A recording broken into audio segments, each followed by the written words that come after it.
Episode 192. Tonight joining me, as of right now, Evan Kearns, Statmando, Josh Graham. Per usual in some ways. Josh, where are you at? You just ran to a hotel. Yeah, I'm in a brand new studio down here in North Carolina. Now I'm on work business trip. So yeah, NC, and I rolled into my hotel room 6 minutes ago and eaten a sandwich, and I am ready to talk disc golf. There's after a 4:30 a.m. wake up, so it's been a long one. Yeah. As always, we have a lot to talk about, and we have some great guests lined up. HOLYN Handley in about 28 minutes from now. And then you may have heard of US AMS or the Amateur National Championship, whatever you want to call it. It's PDGA Major. We'll have Ryan Monn, the winner, on. A lot of players, Evan. Do you have any... I'm just trying to think. Didn't Kyle Klein win US AMS and others too? Ooh. I mean, you Maybe make a great Yuli? point right there. I need to pull it up. Yeah, I don't have the list. I mean, personally, I always mix up, just me on a personal level, AM Worlds and AM Nationals or US AMs. That's on me. They're very different events. I mean, US Amateurs is in, as of late, has been in Michigan every single year. And AM Worlds, of course, travels around, and they're very unique events, different number of rounds, different fields. But yeah, I'll pull it up and get the winners. Yeah. Can do it here shortly. I'm just thinking out loud. I know, like I said, Kyle Klein comes to mind, but I feel like there's Ben Calloway. This is like a trivia game. I'm pretty sure Ben did. Anyways, my point. I'm with Evan. I wouldn't be confident who won what in my mind. But I think the reason I'm bringing it up is because there is some notability to the players who have won and then have proceeded to the tour. I was going to say Paul Kranz, but he went into a 7-hole playoff. Ilkin Groh last year. And so all I'm trying to say is I think it's interesting. Let's get the first look or first interview with Ryan after a win and see what his plans are for the future. If you win that, it's not always the case, but it's a good chance. Did Ben Askren win? No, did he win? I don't think he won. He competed and played well, if I'm interesting. I don't know why that came to mind. But anyways, we'll have a lot to talk about. We recognize Monn's last name, so we'll have to ask him about that. Yeah, is it Monn? Is it Monn? M-O-N-N. Nick is doing Nick things, which lately has been a lot tied around Goliath. We're excited for his... Olympus. Oh, my Goliath. That's old school. Going back to the Nick and Matt show days. Olympus. Always got something going on there.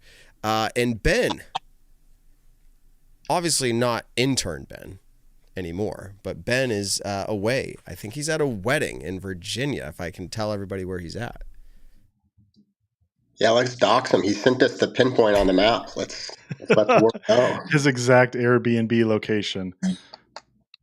All right. So I think that's all the housekeeping. Now to get to the important stuff, Disc Golf 978. You've heard us say the name Disc Golf 978 every single time. We're hoping that it sticks in your brain.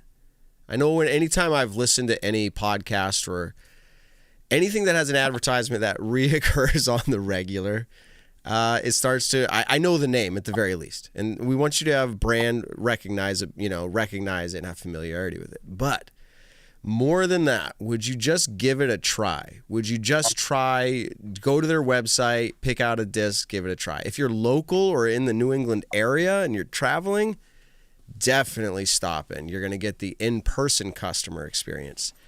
As we always say, rock bottom prices, free shipping over $25. Besides that, one of the things I always rave about is the player pack opportunity, 25% off, as well as the payouts. You can do it all. A TD through them makes your life so easy. Everything gets taken care of through Disc Golf 978. So if it's not the disc, it's the player packs or the payouts. Disc Golf 978 can run your event anywhere, probably in New England. But if you're international, hit them up online. If you're in somewhere else in the West Coast, Midwest, or wherever you are in the United States, they're worth hitting up. Some of their players on tour, Casey White, most notable, I feel like, as being the tour player. And fun fact, Casey White, maybe I shouldn't bring this up yet, but let's just say this. He's having a great year. Fantastic year. So Yeah, he had a good weekend, right? Top 10. yeah. So Sure did. he's Disc Golf 978 sponsored. He's got it on his sleeve everywhere. So like this is a great brand and recognizable. Hopefully the amount of times we talk about it, you'll know that we love 978. And that's the code to use. We love 978. All right. I'm looking at the chat. Why am I looking at the chat? Someone said, great question. Why was the FPO not let's just, maybe this is jumping ahead. And if you're going to talk about it in a minute, Evan, tell us then. But why was FPO not a 3-hole playoff like DDO? So yeah, I was at least going to mention the playoff, Okay. but I wasn't going to get to this specific question. So I think now is a good time. Okay, do it. Yeah, and then we'll jump into USAMs, and then we'll jump back into Beaver State Fling. Yep. But yeah, I don't have the reason why, but the new aggregate format is an option for TDs to choose as a playoff format. There's the standard, sudden death style where you just play a set loop until somebody has the best score and they're the winner. Or in 2024, it was introduced that you could have a set aggregate hole playoff where you had to play a certain number of holes, and then if it was tied after that, you would then go to sudden death. There's also the other cases where you can have a CTP or whatever other choice you want, or end in a tie. It's kind of up to the TD how they want the tiebreaker to go to choose the playoffs. So I don't know the specifics into this event in the TD or the Disc Golf Pro Tour, but in this event it was just a sudden death playoff, and so as far as I know, it's still up to the tournament staff or the tour for what they want to choose between the two. It's totally fine in PDG sanctioning rules. So Definitely, definitely up to the TD team. Like I have heard that being discussed at various events, and I think if the TD team is handling it well, they're giving specific thought to the nature of their holes, how the playoff might play out, and then obviously their own preference. So I think we'll probably still see a lot of sudden death playoffs, but I think there's some courses, there's some loops where you can involve, like DDO as an example, where you can involve a hole like hole 16, but not necessarily have just that island hole be the deciding factor. Whereas other courses don't, have that kind of, same hole. And so just run into sudden death. But yeah, that's yeah, well said. I'm laughing, and I don't remember if this was ever a rule, although I think it was allowed by a PDGA at one point. Maybe it wasn't, but someone said, and Zach in the chat, not able to use CTP anymore for playoff. Like, I don't know if you ever did a tournament like that back in the day. They'd be like, let's CTP to decide who wins, or maybe it was just for the trophy, but that doesn't fly. So. Yeah, and I'm also not a rules expert. I know it is an option for the TD just to put in who won the playoff. It's up to the TD to choose for it to be in live scoring or not. So if they're not allowed to use CTP, I believe whatever the rules say. I'm not the rules expert, just on how the software operates. Who had more fun that round? You're the winner. All right. So we're 10 minutes in. We're about 20 minutes out from HOLYN Handley. We just texted back and forth a little more. She's planning to be on something about maybe being in a bigger town with good cell signal here. Hopefully soon, she says. So that's still our plan. And until then, we will be reviewing Pop Drop Lock points.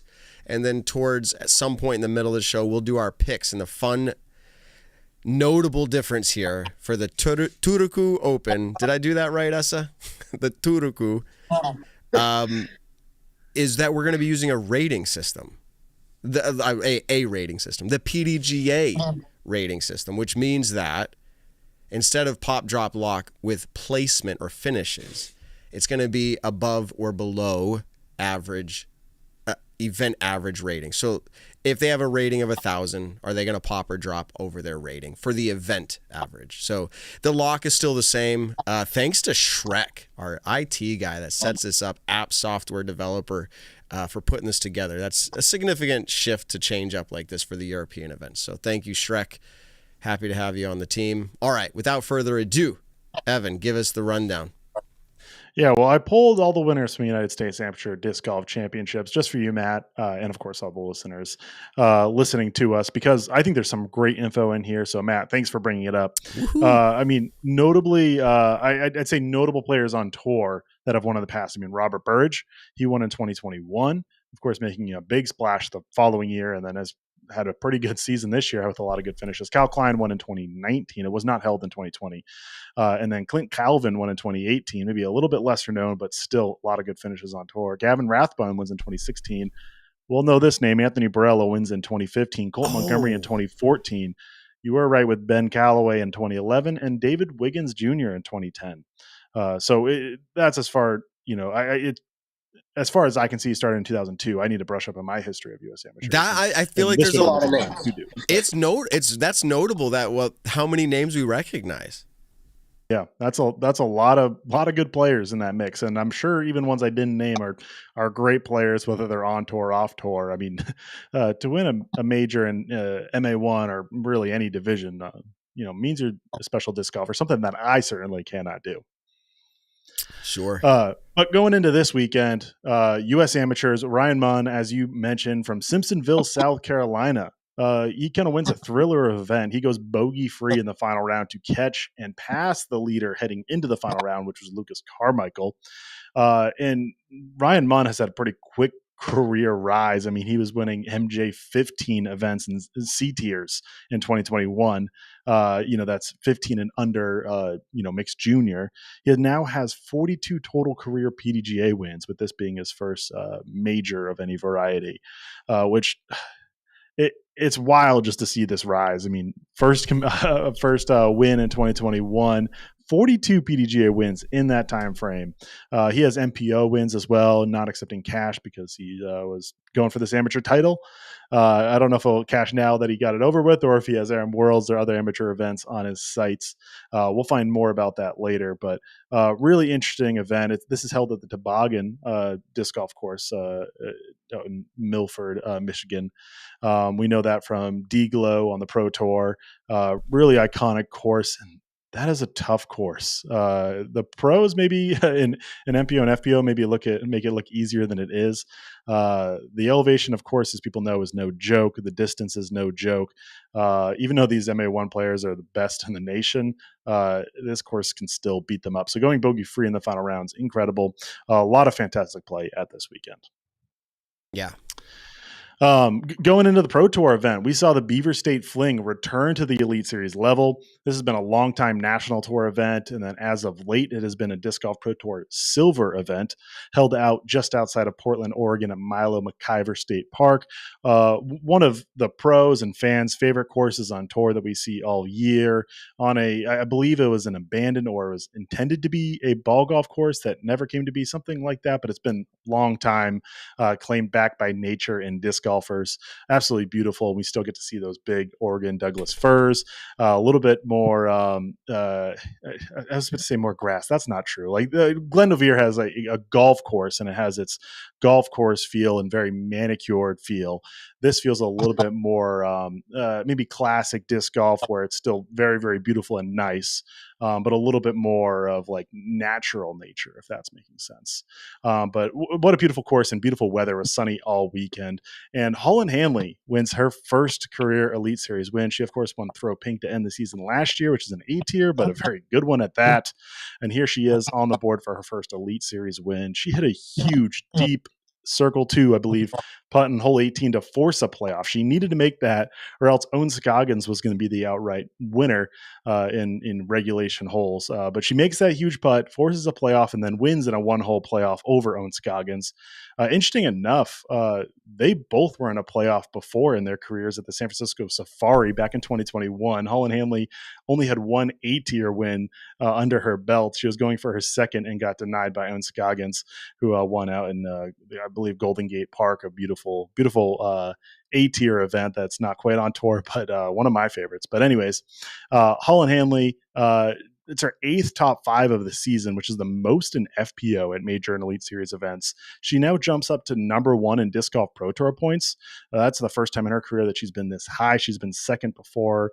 Last year, she was second at times, and earlier this year, she was in second. That will be in limbo this coming weekend at Matt, you said Turku? I'm just going to call it Turku. That's Essa. Tell me how to pronounce it. I'm pretty sure after talking to Essa, you have to do the. I will try. You have to do the R sound separately from the U sound. It's not UR like English, it's oo and then so it's the turu. It's like the turu ku. Anyways, that's goodness. I will try my best. Yeah, we'll see. But with the Toroku, yeah, better. I think it's better. They better be proud of us this coming weekend. If Evelina Salmon wins, she'll take back number 1 in Disc Golf Pro Tour points. If she does anything but winning, or I guess technically if she ties for first, which is obviously pretty unlikely, HOLYN Hanley will keep the number 1 position in Disc Golf Pro Tour points until the next event that she plays. So we see HOLYN Hanley get her first career Elite Series win. Josh, what do you think that this season has in store for HOLYN Hanley? What do you think the ceiling is for her? And then also, she's number 1 in Disc Golf Pro Tour points right now. What are the odds you give her to stay number 1 in Disc Golf Pro Tour points by the end of the regular season?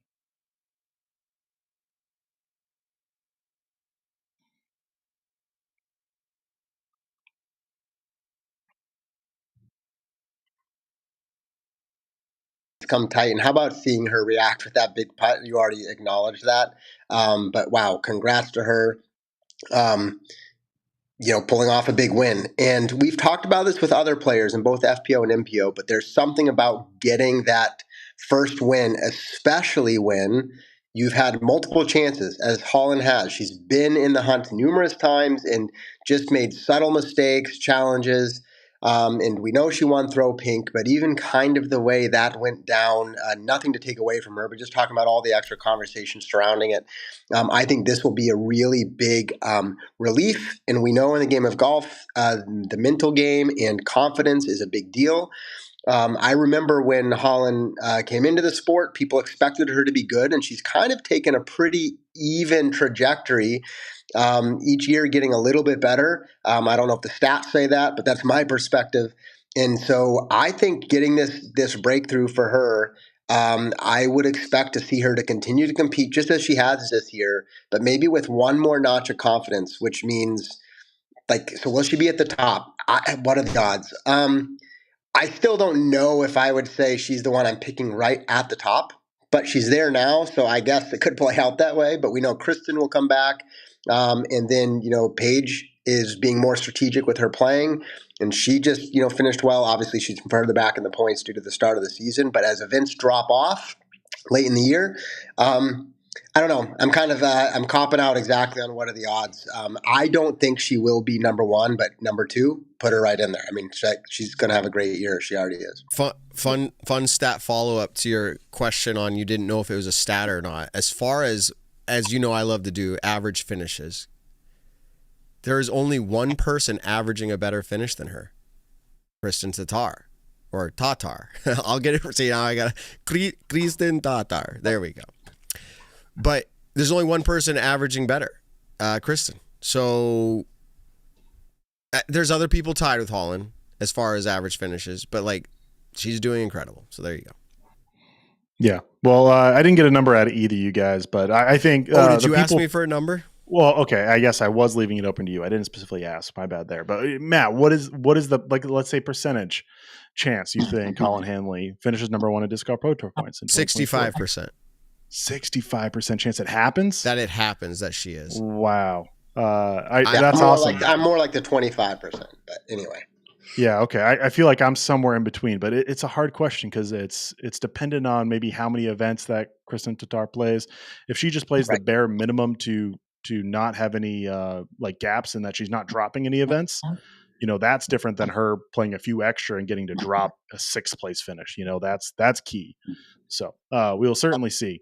Yeah, you also don't know, whatever. It's all about the tour, but Evelina kind of coming back, she could get some wins. It's just you don't know. I feel like this though for HOLYN could be that switch or turning point because of what we saw. Yeah, we'll talk to her about it, but what we saw play out in the last round was unusual for HOLYN. It felt like that. Yes, the stats do back up that in the final round she was not playing as well as her normal pace, and so to have this round, which even though it wasn't maybe rated the highest, and she did have some blunders, coming back and coming back from 3 strokes down with 3 to play, and then hitting that huge putt in 18, that says a lot about her and her mentality. She was telling herself she was so clutch, and she was. So I'm with you that I think this will kind of spark a new HOLYN that we'll get to see in these events. And these next few events are key too, because if she comes out and finishes 15th, I think all that confidence can be gone in one event. So to keep it rolling and then get more and more confidence and then go with it. Owen Scoggins finishes in second place. Of course, she was on the losing end of the playoff, unfortunately. And then Natalie Ryan finishes in third place, which marks her first podium of the season. And Missy Gannon finishes fourth. Rebecca Cox finishes tied for fifth, which she's having a really good season, maybe even a sneaky good season. She has finished top 15 in every single event in 2024 from major and elite events. That is 11 total events. Last year, she only had 5 top 15s at such events from 17 chances. And she's 8th in Disc Golf Pro Tour points right now. And last year, at the end of the year, she finished 29th. The year before, 22nd. We have to go all the way back to 2019, where we see her in a better end of season position, where she was actually 4th. And then Valerie Mandojano, a previous winner of this event, also finished tied for 5th. And then Emily Weatherman finished tied for 8th, which is her 4th top 10 of the Disc Golf Pro Tour season. And she leads Disc Golf Pro Tour rookies in the standings, just barely over Elizra Midling and also Rachel Turton, who also finished tied for 8th, although I believe Rachel Turton's in the field for Turku. So a lot of chance to get points and catch Emily Weatherman. On the MPO side, we saw Gannon Buhr get yet another title on the season. That's his 3rd Elite Series win. For his career, that's his 7th major and Elite Series win, which he is now moving up the all-time leaderboard. He passes Will Schustrick, who only had 6 from his career, and he ties Steve Rico, who had 7, of course, for 11th all-time in MPO. And so this is Gannon Buhr, who's still a teenager, getting his or being 11th, tied for 11th all time in MPO and Major and Elite Series wins. So, Matt, I know you had some words to say about Kristen Tatar winning so often, and so Gannon Buhr now winning for the 3rd time this year and a number of times the last few seasons. Mm-hmm. But then also combined with maybe a style of play, which is a little bit slower, very methodical. He's not the scrappy underdog of Ezra Robinson or Luke Humphreys trying to get their first win. But I want to ask you, is Gannon Buhr's style of play and his winning, is it getting boring? Oh, my initial reaction is I am not bored. So I can answer easily. It's not even hard to answer for me because I'm not bored. Now, then people go, well, what's the difference? And I would spin it back. And I think I would say, are you really comparing Gannon to Kristen? Like the years that Kristen has had, is that even comparable to what Gannon is doing? What do you think? I mean, is it? I don't think it's comparable at all. I think Gannon has a ways to go before you could start comparing that. Like the Grand Slam, winning almost every event, averaging 2nd place. So I appreciate the question and I deserve it. But I just don't feel like, no, it's not boring yet. I think if Gannon, when would it get boring? When he wins a lot more in a row. Or, yeah, that's kind of where I'm at with it. It's a good question. Yeah, well, I don't think Kristen's ever won like 5 in a row. That's the number. 3 in a row. So, yeah. Which for the record, I don't think that Kristen Tatar winning or Gannon Buhr winning is boring. Just at least want to put that down. So I have a different, I don't want to say, I'm about to say fandom. That's not the right word, but like I just feel differently on the subject than Matt, which is okay. Staggered stance, as some would say.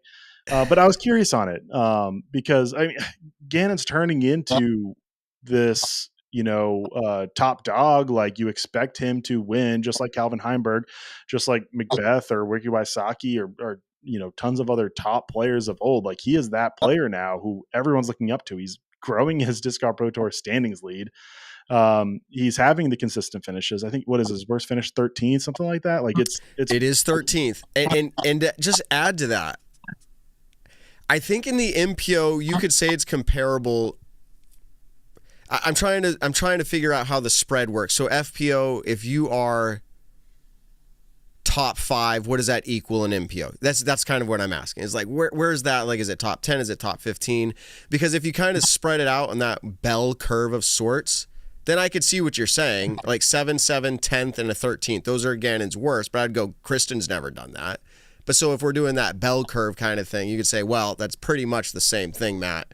And getting those wins is, incredible in MPO nowadays. So I could see the question. And again, I think it's an interesting one to consider. At what point does Matt become bored by an MPO player winning? But I don't think we're quite there yet. If Gannon does it back to back to back, which he's done back to back, but I wasn't bored with AB either. But see, there's a different story there. It's not year after year at this point, and who knows? Yeah. And to be clear, one last thing, I'm excited to see Kristen come back because we haven't seen her. It's almost one of those things like absence makes the heart grow fonder and makes the competition more exciting. I don't know. There you go. Yeah. All right. Well, I appreciate hearing it. Continue on.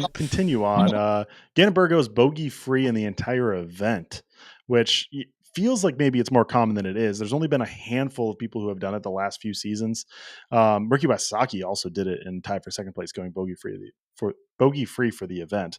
But there's only been 3 bogey free winners from the entire event in the last 3 seasons at major, elite, and silver events in MPO.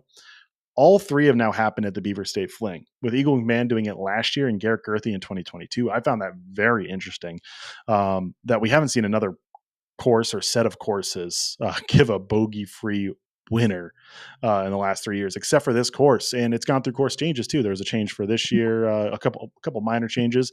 And then we switched from, I believe, 2 courses in 2022 to just 1 in 2023. So interesting to see. And then, as I mentioned earlier, Gannonburg rose his Disc Golf Pro Tour points lead to almost 170 points over second place, which there is a new second place in Disc Golf Pro Tour points. That is Mr. Richard Wysocki. He jumps up from 4th place. And he has been top 4 in Disc Golf Pro Tour points in every single Disc Golf Pro Tour season, which including this one's 9 times. Paul Beth's next at 6, and then Calvin Heimberg at 5, and then Gannon Burr is the only other player with 3 or more seasons being top 4 in Disc Golf Pro Tour points, although it does include this season, which is not yet over. The only other players to do it multiple times are Simon Lizotte and Eagle McMahon, which I also found fascinating, as we see kind of a changing of the guard, but not so much because so many of those players are still at the top of the game.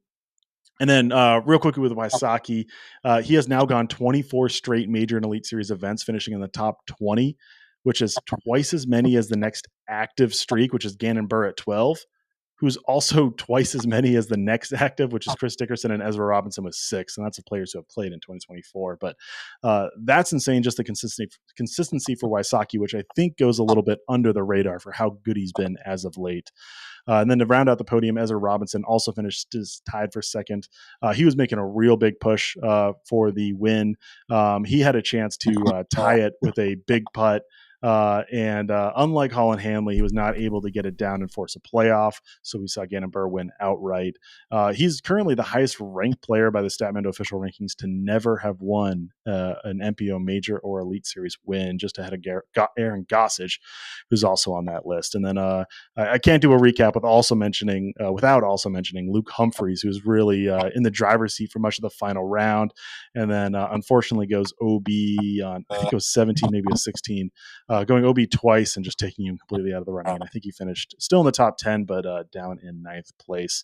So unfortunate for him. It felt oddly similar to Waco, where we had Gannon Burr and Luke Humphreys battling with also Nicholas Antala in the mix. And instead we saw Ezra Robinson in the mix in this event. So really interesting event. I have a few more things to touch on, but I know we got some things coming up. So I will pause there and we can get back to it more later. Yeah, as you pause there, and we'll just quickly look at pop, drop, lock points in just a second here. You mentioned Ricky. He is second in average finishing this year. Second place. Like, only Gannon is beating him, and only by 1 place better as an average finish.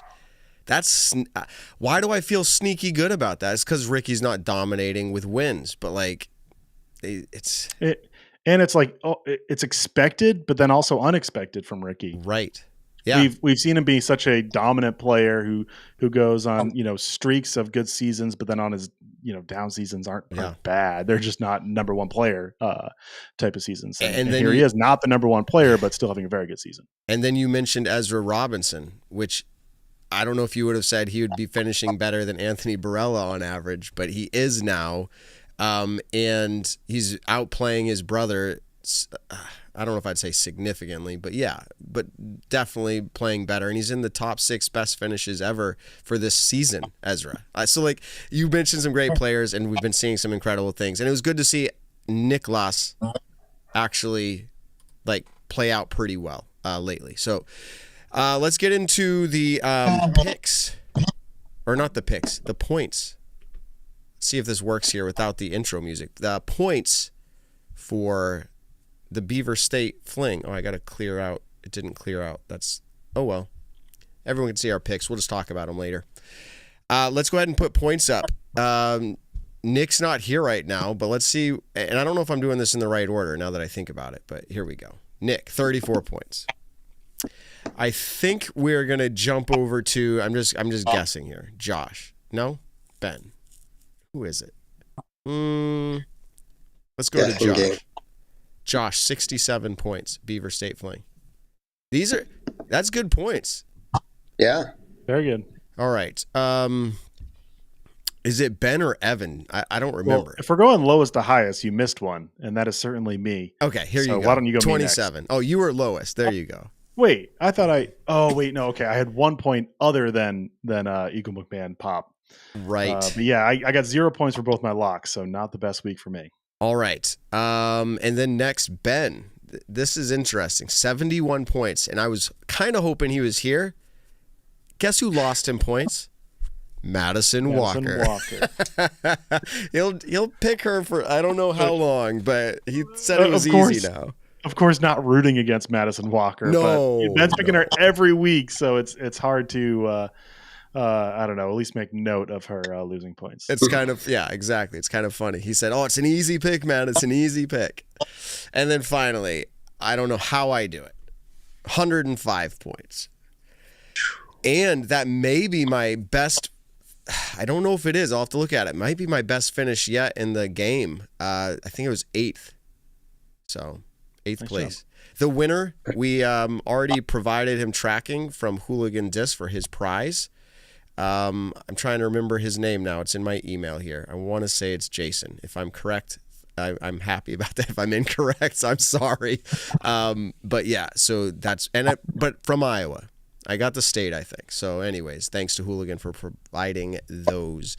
Some of my points, I picked HOLYN to win and nailed that. And I picked Ricky to win and almost nailed that. And I think, did Ben also pick HOLYN? But that's his last time for the year. So Ben good job tracking that. Yeah, Ben is done picking HOLYN, and I've got more to go. So.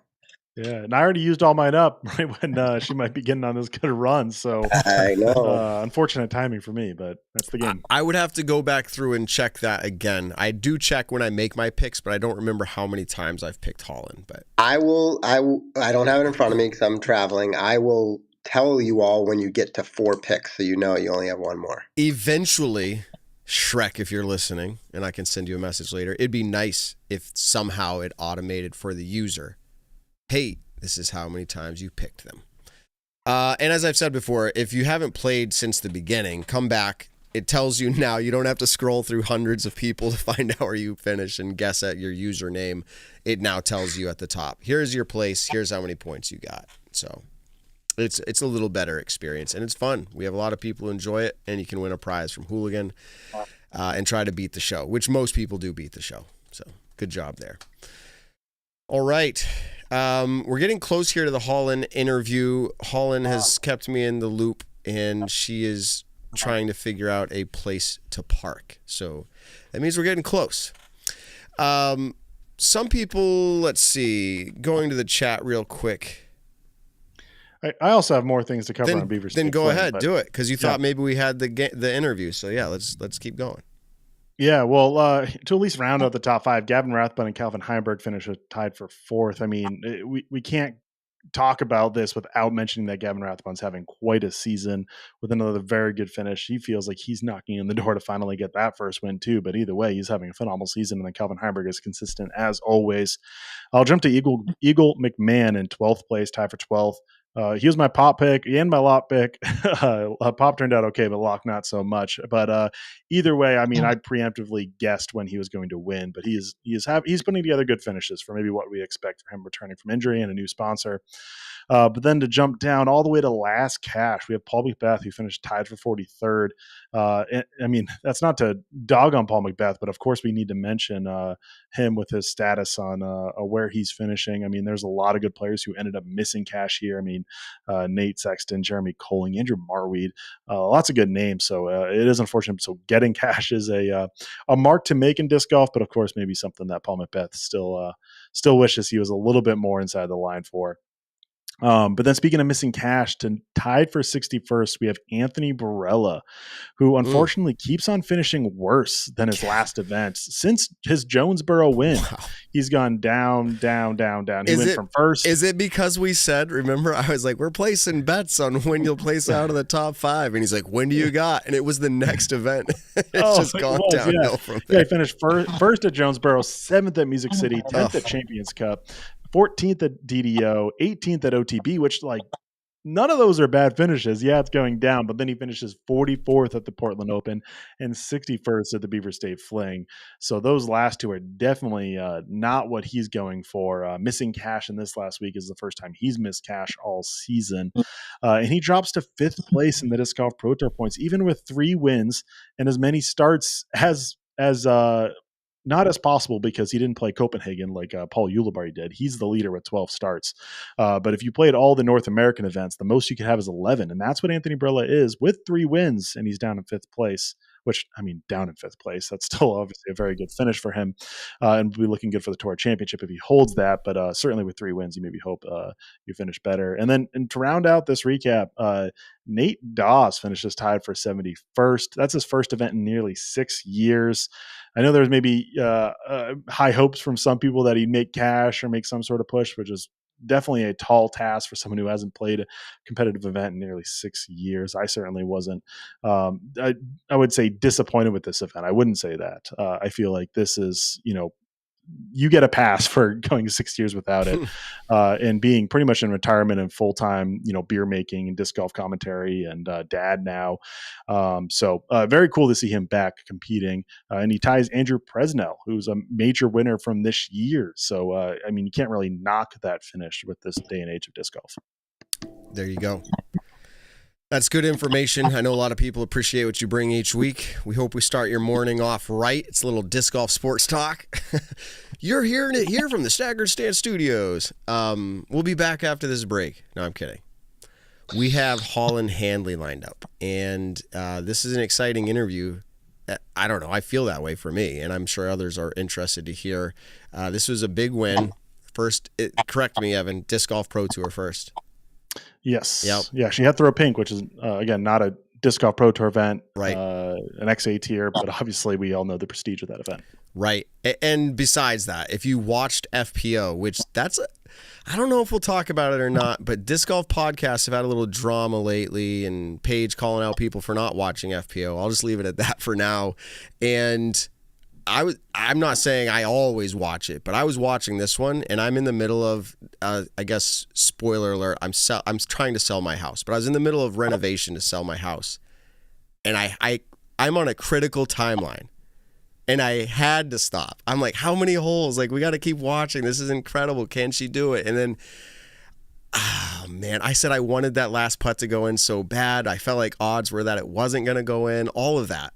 And just the epic, there was a flash of, and I know the prestige of the event is different, but there was a flash of, like, Paul winning USDGC the last time he did. Just the, like, I hit that putt. I just won, fist pump. Like, I loved seeing it. So without further ado, let's go ahead and bring in HOLYN Handley, winner of the 2024 Beaver State Fling. Oh, why does it say Gannon Burr?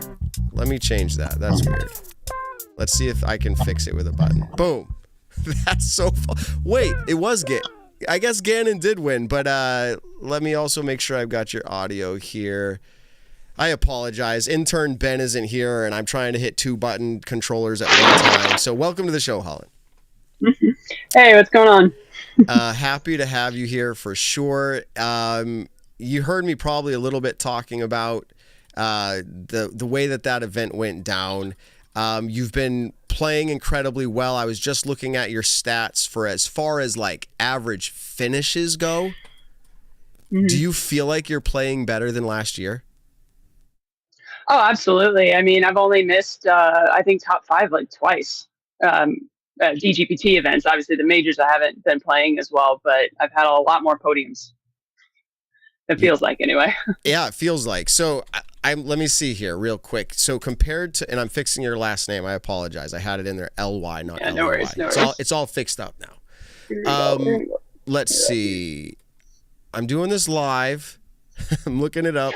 You are averaging a 5th place finish this year so far. 5th place. Last year, do you know what you would, if you had to feel based off of like how you feel compared to last year? Like, I know it's tough, but we have your average finish across all of last season. So how does it feel? Do you feel like you're playing 2, 3, 4 spots better? Like, where do you think you're at on average? I want to say last year I probably at least averaged top 10. But I know I missed top 10 4 times. And then it was the same the year before, but it was a lot more like higher finishes. I feel like this year, though, if I miss a podium, it feels like I played bad. Like, I feel like I've been up in, or if I'm outside the top 5, it feels like it was a really disappointing weekend, and it certainly didn't feel that way last year. So I would almost guess I'm probably averaging like 2, 3 spots better. You nailed it. You're averaging three spots better. And this year you only have placed out of the top 10 one time. That's it, and it was at Open at Austin. Yeah, you knew. It still lives there. It still lives there a bit. It's funny you said, or not funny, I think it's interesting because I did this once in my disc golf, quote, career. You talked about, hey, when I don't podium, I don't feel like I played well. I remember, for comparison, knowing when it was time to move up from MA2. It was when I didn't podium and I felt like I played poorly. I remember going, you know what? I've got 4th place, but man, I played bad. Or if I played even podiumed, I was like, I didn't feel like I played well. Like, so that's funny you say that. So let's dig into that a little bit more. You're playing better this year. I've personally picked you in the show here, and a lot of fans have picked you to win a lot of events this year. Do you feel like there's any credibility and truth or anything behind the idea that you had trouble closing out events? Do you think there's anything, or is it just how the cookie crumbles, as they say?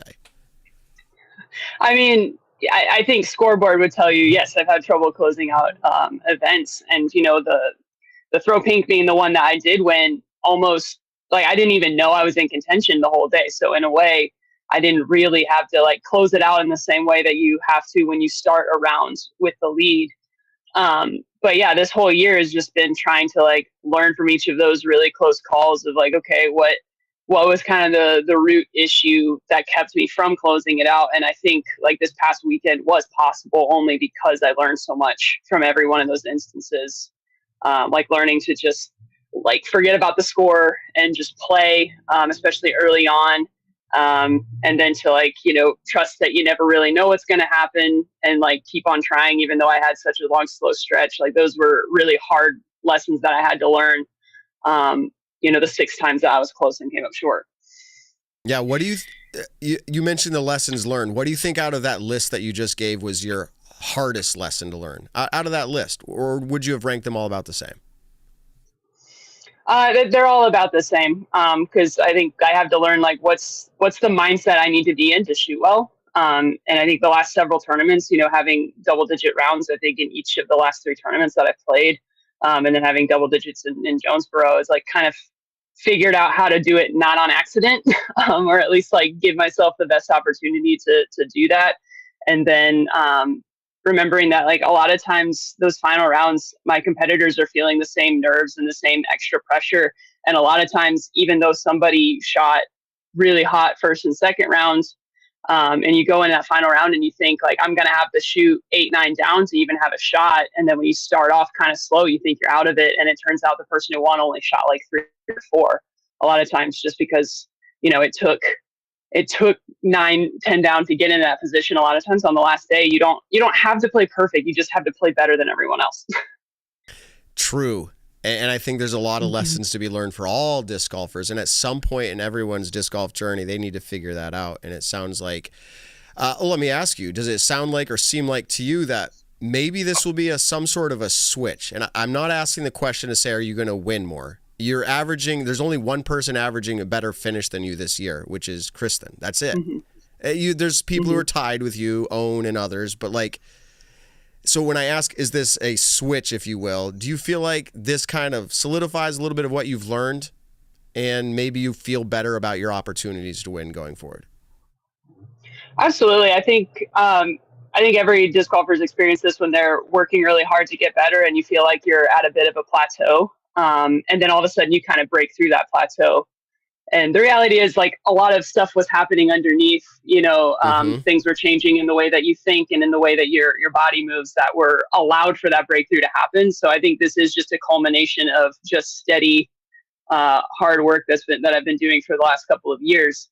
And so I think since I'm going to continue to follow that process, I think there's no reason to expect that I won't continue to have more success. And now that I'm seeing what works and what doesn't for me, to give myself the opportunities to have those kind of rounds. And I think just the more I do that, like, the more often I'm going to have it. And I'm not going to lie, there's a lot of confidence that comes off the way that round finished out. So.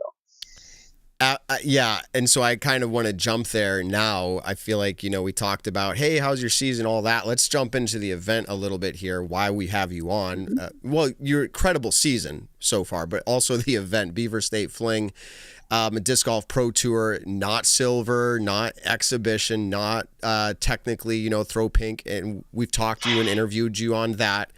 This is one of those that you finally get that little stamp to win it. But you go into the last round and you have a little ups and downs. Walk us through that round if you can recall how it played out for you, whether it's in segments or whatever kind of your mindset was as you're going through the round. And then we'll get to the last hole and we can talk through that in the playoff as well. But kind of walk us through how you recall that last round going.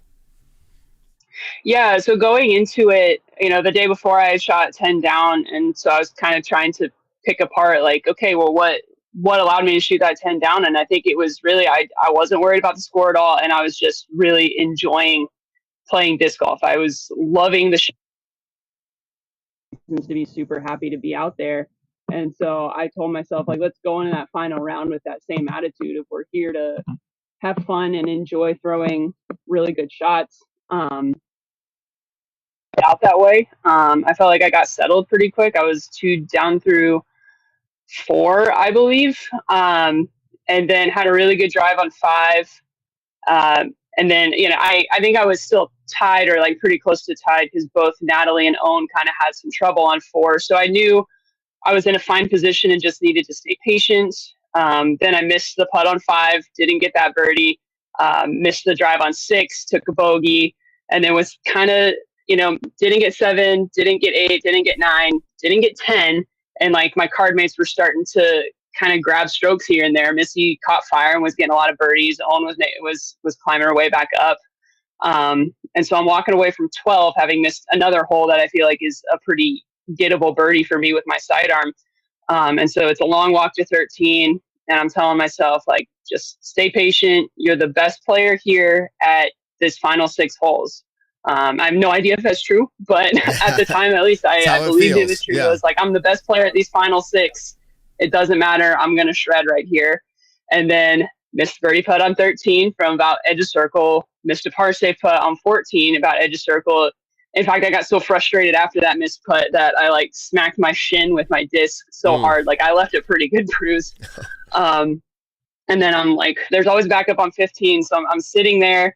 And in my head, I'm thinking, like, Missy's so far ahead of me, like, Owen's so far ahead of me, like, am I even still in this after not getting any, like, after bogeying on a hole that I felt like I should have birdied. And I'm like, okay, I'm probably making it worse in my head than it actually is, because I've done that many times before. I've made it worse in my head than the actual situation. So I decided to check the scores and see what's actually happening. And I see I'm 3 back of Owen and, like, 1 or 2 back of Missy, I forget.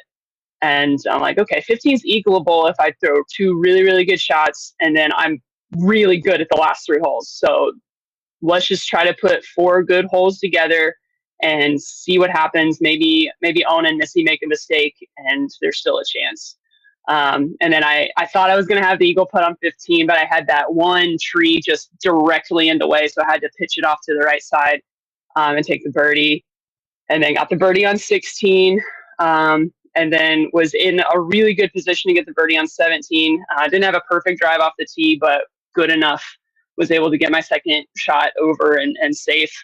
And then, Own messed up her tee shot, had to lay up and like put herself in a really tricky spot. And then like she hit that hill with the flex sidearm, and my jaw kind of dropped. I was like, there it is. There's the open door. Like, let's get the heart rate back down and let's focus on getting up and down. And then I kind of fluffed the upshot. I normally would go the forehand there, but there was one limb right next to me that had me a little bit worried. And so I wanted to go the low kind of skip shot, but was just like maybe a foot lower than I really meant and didn't get enough scoot. Was circle's edge, saw it was a really tough putt. But I kind of decided in that moment that I was just going to tell myself that I was clutch. And I think that was what I was repeating and mumbling to myself the whole time. It's just like, I'm clutch, I'm clutch, I'm clutch. I'm going to make this putt. I'm going to make this putt. And I walked up to it, stared it down for a little bit, and then like saw it go in. And I just got like more pumped than I've probably been in a round in a long time. And I've had some pretty cool moments. But I made that putt, and then, Owen gets up and down for bogey. And I'm like, all right, we're tied. It's on. Before the next tee shot, again, got to get the heart rate back down because like we're walking through a tunnel of people and they're all hyped because that putt just happened and now it's tied. And I'm thinking to day one where I tried to get a little too cute with the tee shot on 18 and ended up going OB left. And so I was telling myself, leave it wide. You don't have to be in a perfect position. You just need to have a forehand line. And so I was in like a slightly more pinch position than I liked. So I had to go captain's raptor instead of zone. And I see Owen throw her shot. I didn't see exactly where she landed. I didn't know she was leaning against the stump, but just based off of her reaction and the crowd reaction, I knew she was within putting range. And so Captain's Raptor out of the hand, thought it was going to get me about 20 to 25 feet was my guess, just looking at the initial flight of it. And I see it just like smack into the log and like ricochet off. And it just like kept rolling. It felt like it was slow motion of how far it just kept rolling. But I was like, whatever, we just got to make a putt. It'll be a really cool moment, when I make that putt. And I just, again, started repeating to myself, like, I'm going to make this putt. I'm clutch, over and over and over again. Some expletives, some F-bombs thrown in there. It didn't translate to DGN. In fact, we didn't see the disc rolling away with the camera angles they provided. I thought it could be much closer. So then when you stepped up to that and we saw it was about, what was it, 45? Is that how you had it? Or where would you have said? Yeah, 45, 50. I honestly don't know. But it was pretty far. Yeah. And it, I looked at that putt and I was like, I literally practiced this putt all week. I was at the Milo McIver campgrounds, and my spot has a little picnic table. And so I threw my practice basket up there, and I was practicing all the way out to the end of the drive, which would have been about 50, 55 feet. So I knew like I had a ton of reps making that putt this week. I had, the shot in my head that I needed. And then just, focused up. As soon as it was out of my hand, I knew it was probably in. And then, I got so hyped. I think when I turned around and screamed, I was looking right at Missy, and I like scared her a little bit. She just kind of go like, oh, okay. That's awesome. But, I will tell you, from a fan perspective, I enjoy when everyone thinks I enjoy when Kristen doesn't win. That's how the show kind of spins it right now, and that's fine. But I was super excited to watch that putt go in because I think disc golf in general benefits from that excitement. FPO excitement benefits to see more FPO players doing big things on a big stage. And when you hit that putt, I felt it as a fan. So not because I felt it, but congratulations to you that like you made a moment in disc golf that will be remembered. Remember when HOLYN hit that putt to push a playoff at the Beaver State Fling? That's a thing. And so then you realize, Owen's underneath the basket, so you know that it's going to a playoff at that point. Was there already determined before, and maybe it was, but did you know that the playoff was going to be sudden death? Or did they announce it and you said, oh, okay, we're sudden death? Yeah, I didn't know. In fact, that was after I, high-fived everybody walking back to my lie. I was kind of like, what holes do we even play? Do we start on one? Like, I had no idea. And then I think it was the TD walked up and said, okay, it's going to be sudden death. 16, 17, 18 on a loop. And I'm just like, oh, hell yes. Because I know, like, I just birdied those 3, and, like, I know they shape for my game a lot better than Owns. I think I'm just better at that straight shot, which you need both for the up shot on 16 and for the tee shot on 17. So in my mind, I'm like, there's absolutely no reason I'm not going to win this. I've got the momentum. I just made like the 2 biggest putts of my life. So I kind of had like this new level of swagger just walking up to 16, and like, again, tunnel of people all getting really hyped for it. So it was kind of like, just, all right, get heart rate down and focus in. But like, there's just no doubt in my mind that I was going to win. So. And you did. That moment must have been pretty epic. Anything stand out to you about that moment of winning besides, and maybe this is all it was for you, but just the like, wow, I did it. Is there anything else that came to your mind or you were experiencing that you could share with us? I mean, it was, so believe it or not, this is actually not my first playoff with Own. Mm-hmm. You know, I started playing in Southern California. I know where she's from is where I started playing disc golf, Okay. and actually playing against Own a lot in those pre-touring days had a ton of influence on me as a player. She was the first pro I ever played with. I remember watching her putt for the first time and being like, oh, that's how you putt. But like, I don't think I would be like, so much of that early motivation was wanting to keep up with Own. And then we had a playoff at the 2021 San Francisco Safari, which is this A-tier up. Okay, HOLYN froze up here for a second. Let's see if we can figure that out. And now dropped out. So for those who don't know, currently we're running light as a show, but let me see here if I can pull this up until she either returns or we call that the interview. I'm intrigued. I want to know, and I saw Overthrow Disc Golf in the chat mentioned, does she think there's a gap between her and the rest of the field, and maybe between her and Kristen? And if so, what's it going to take for her to close that gap? Does she think she has the ability? No, that question wouldn't go over well. Does she think she's going to be continuing down this trajectory? That's probably more how I would ask it. Like, do you see yourself being a Grand Slam winner at some point? Like, I don't know. Welcome back, Evan and Josh. We'll see if she's able to rejoin. Maybe her battery died. I'm not sure. Did you guys catch any of that? Yeah. I don't know if we were messaging on the side because I don't get it on my phone, but Yeah. I had a couple questions too. I wanted to talk to her about, she's obviously an emotional player. She acknowledged that, both the frustrations and obviously the hype there. Looks like I always she's think back. it's interesting. Okay. So anyway, I'll Yes, take it where you want to hello, go. HOLYN. You can still hear me, right? Okay. Let me try this here. We're getting close to the end. I don't know if you lost your battery or not, but we're gonna see if we can. I think my phone just overheated a little bit there, so just overheated. I grabbed an ice pack, got an ice pack behind it. It's a little old-fashioned cooling here. Okay, so what I'm going to do is we're getting close. It's been about 15 minutes as we try to keep it with you guys here to make sure that you have other things to do. But let me see here. Josh, one of our other hosts here, he's actually remote traveling as well. Let's bring him in. Josh, go ahead and ask the questions you had. Yeah, I'm on a tour of my own, but it has nothing to do with disc golf, HOLYN. So thank you for joining the show. So clearly you're an emotional player. You talked about it here, both probably the downs and the ups.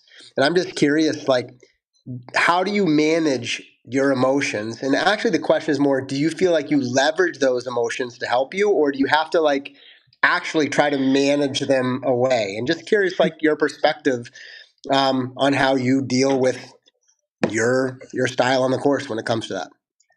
Yeah, absolutely. I mean, I'm naturally a pretty analytical person and also a pretty critical person of myself. And so I kind of think of it as like, I've got the different kind of tendencies, personas, voices, whatever in my head that all like might be conversing at any time.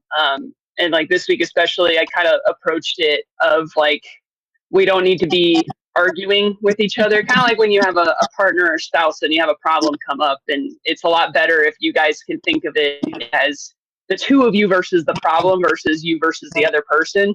And I was trying to think of it as like, you know, all of these different voices in my head, right? The calm and collected one, the critic, the analyst, all of that stuff. Like there's good and bad, there's strengths and weaknesses to all of those different tendencies. And if I could just like kind of feel like they're all on the same page and we're not at odds with one another, it's a little bit easier to kind of all work together to produce a good performance, which is what I want.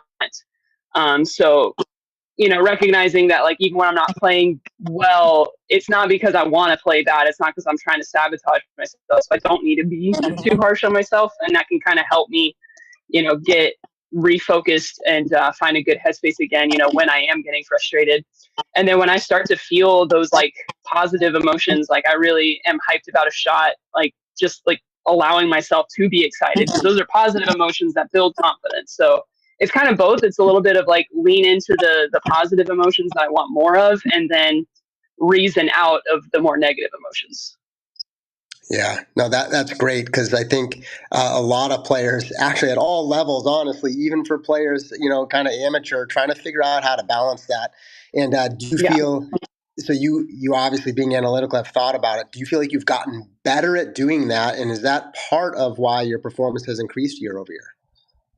Yeah, I think it's the number one reason why my performances have improved. I mean, there were definitely tournaments last year where I would get really mad about one thing that was, maybe it was a bad break or a mistake or whatever, and it would bother me for several holes. It would wake me up in the middle of the night and bother me the next day. Like, and so that was a huge goal of mine this year, of just like, if there's a mistake or a bad break, let's move on. Let's not let the one stroke that it costs me turn into multiple strokes. Because a lot of times I would get really upset about that one mistake, thinking I blew the tournament right there, and then find out if I had just gotten over it and played the next few holes clean, I would have had a shot to win or to podium. Yeah, that's great. Thank you for sharing. All right, HOLYN, as we get ready to wrap up and respect your time as well, and we've got a lot of great information from you, I would like to ask a question that relates a little bit outside of not you, and we've talked about her a lot, and HOLYN Scoggins. You win in a playoff, and she is one of the first people there congratulating you with a what seems to be a genuine smile. What was it like to beat HOLYN like that, and like maybe reflect on it? You're like, hey, I'm glad it was HOLYN. That sounds funny to say, but like, HOLYN was. What was that like for her to come over? Did it feel genuine to you that she was happy for you? Oh, 100%. HOLYN's been one of my biggest supporters since I got started, and like I was saying, when we got cut off because of my phone overheating, like, she's been there, since the beginning for me, and I owe a lot of like my rapid progress early on to like chasing HOLYN and to being inspired by HOLYN, and then the fact that she's such a good sport and such a wonderful person, on and off the court, or on and off the course, like that is HOLYN. That's not fake at all. That is legitimately how HOLYN is, just all the time. She's such a good ambassador for the sport and so supportive, and so like, yeah, it was really nice that the first person to hug me, besides Tyler, was someone who was also there from the very beginning and has been such an inspiration to me, like early on and even now, watching the way that she carries herself. All right, and last question, this coming from the chat. I had put out there that we'd try to ask a question if one came in for you, and the question is relating to more or less, where do you think you are maybe in the tier of FPO players now? Do you think you've closed a gap on some of them? Do you feel like if you had to place yourself that you've moved up because of this win now? I think I was already in the top tier even before this win. And like, I know the scoreboard doesn't reflect it yet, but that's been the biggest switch this year, is just believing that I deserve this and like letting go of any imposter syndrome. But I do believe I'm one of the best, and that, it might not be this year, it might not be next year, but the scoreboard's going to reflect it at some point. Could I ask, do you, if I said top 5, does that feel right to you? Yeah. If I said top 3, how about that? Yeah. Okay. Number 1, yeah.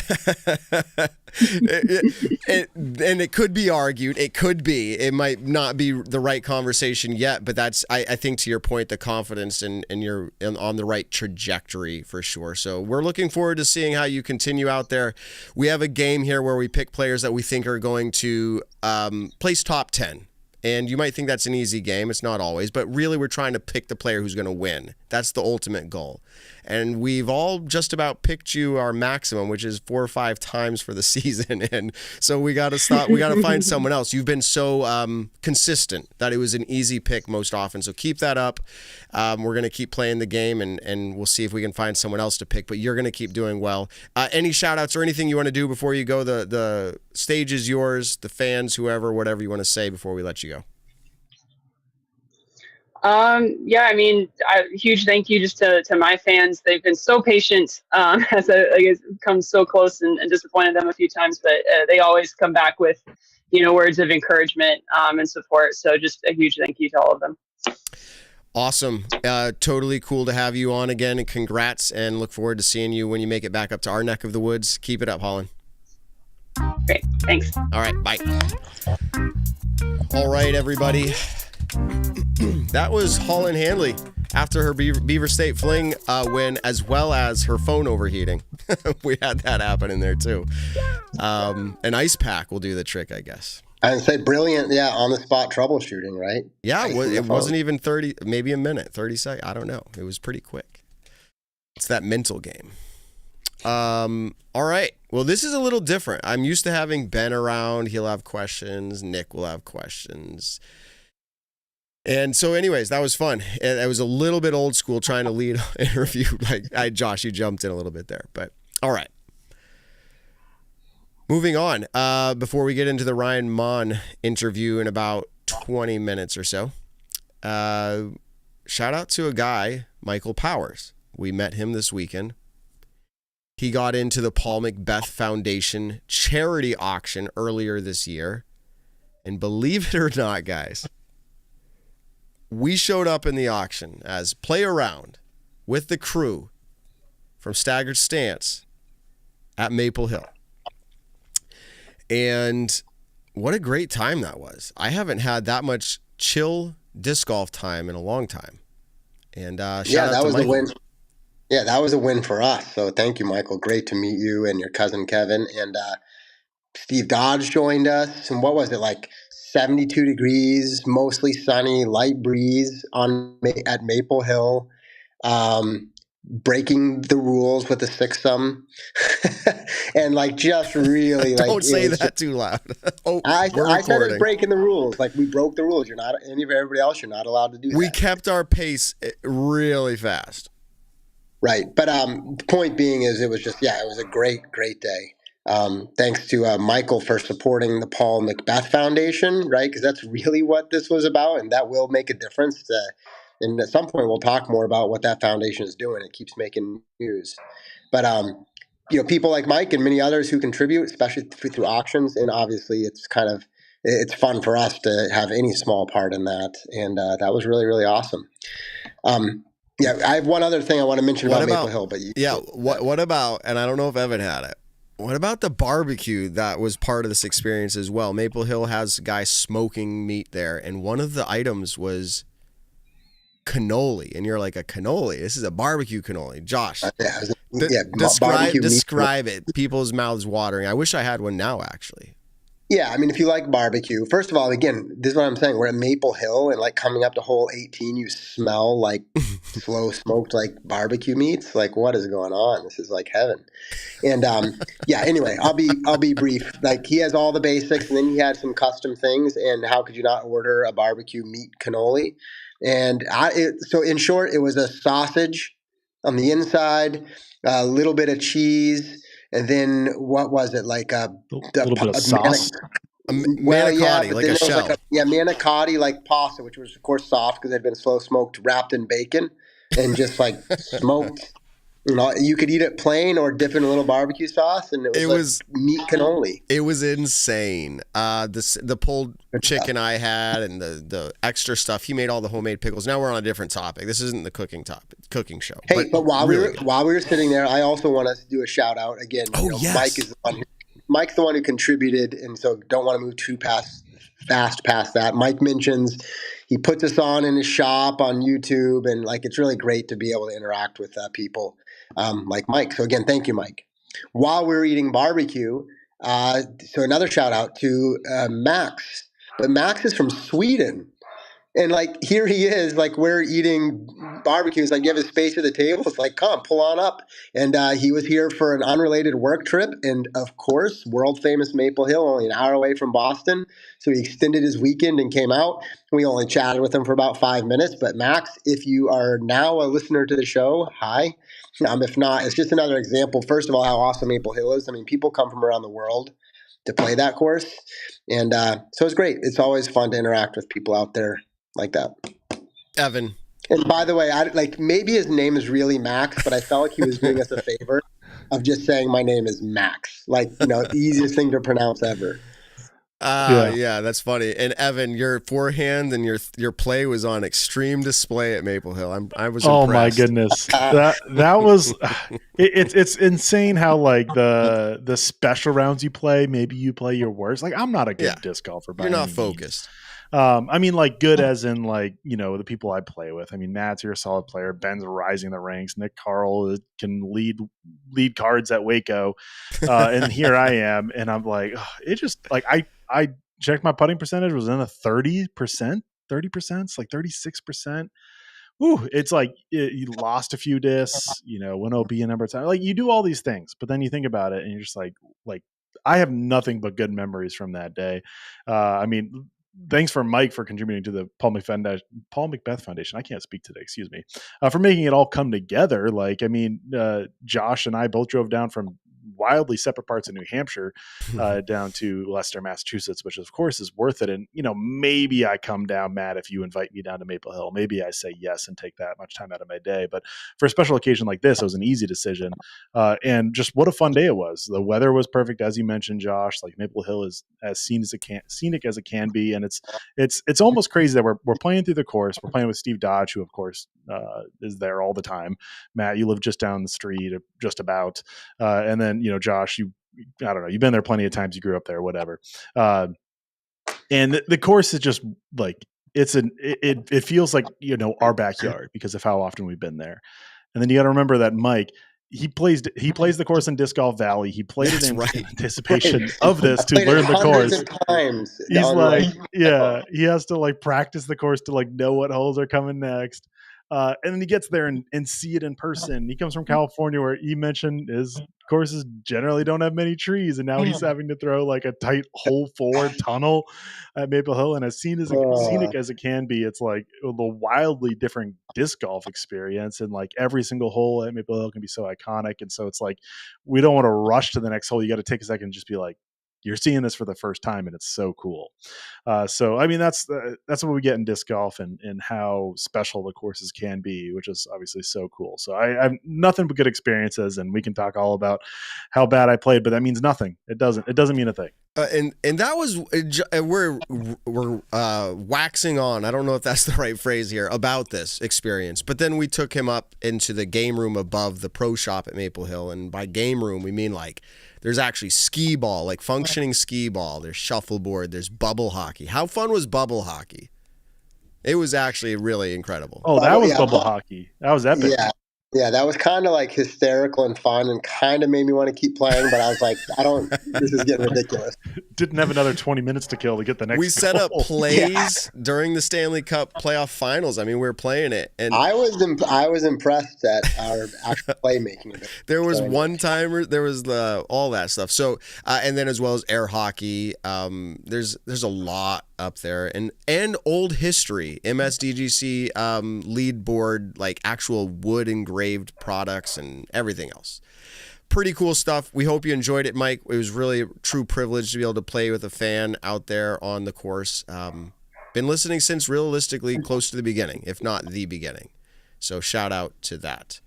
All right, let's move into another let's actually move into pop, drop, lock picks here. We'll do it. I don't know if Nick's going to make it tonight. All right, well, you can transition to the segment, but before we put them up, I have something about that. I just want to I don't know if I'm logged into an old version of Pop Drop Lock. I only saw positions, not ratings. So interesting. And you're on the Turku Open. Yeah, and of course there were only eight players to choose from or something. Oh, there should be more than 8. Yeah, well, anyway, it doesn't matter. At this point, my picks are in for the show based on that. So You had 8 players to pick from. No, Hey, there I should bet have been a lot I more than bet they're that. great picks, Josh. That's okay. Your picks are probably fine. I don't know how that would have happened, Josh, but it maybe. I have some guesses, but anyway, it doesn't matter. Let's roll with it, and Okay. I'm going to stick to my guns. It's Yeah, not that way we're for all me. rolling with this. All right, it's not that way for me. So we'll get in here and take a look and see how our picks are going to take place for the Turku Open. Someone called Josh is going to win this week in the chat, so that's what it takes, I guess. Not knowing. Yeah, well, you like how I But preemptively say why my picks are going to be so bad. I'm like, hey, before we even start, watch me get like my best score ever. And it doesn't help that I've been giving it some thought, but literally traveled all day. And so no joke, I'm sitting in the parking lot of the hotel on my phone trying to save my picks because we have to save them separately for what we're doing. And so, this should be good. But my goal is to beat Ben. Yeah, I set this up so that each of us could input separately and I don't have to do any work in the broadcast software. So I appreciate everyone doing that on the show. And for everybody that's listening, it's super simple. You just popdroplock.com, pick the event, and then pick your players. This week, specifically for European events, we are behind because we missed the first one, which was, what was it called?